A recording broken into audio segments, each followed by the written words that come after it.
प्रणाम। हम किरण शर्मा, हम मंजू शर्मा अपना चैनल पर स्वागत करे छी। नमस्ते प्रणाम जते दाई माय दीदी भाईजी चाची बहन सब घटन के प्रणाम करे छी। सब घटन एना प्यारा से बात देत रहबा आगा बढ़ावित रहबे।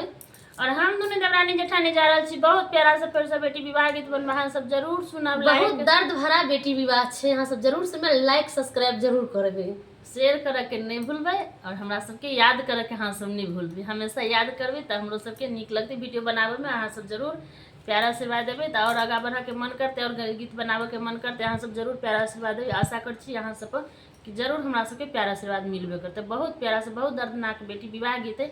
अहाँ सब पूरा फुल वाच करके सुनबे तो जरूर गीत के समझ पेबे कि केते दर्दनाक गीत है। अहाँ सब लास्ट बेटी के घर बाबा के घर बेटी कुमार रहे तो बाबा के मन छौगनित रहे छे कि कखन पोती जवान भगल बियाह करे वाला छे।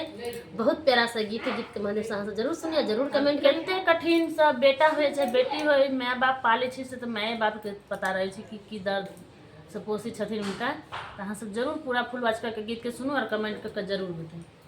बाबा के बा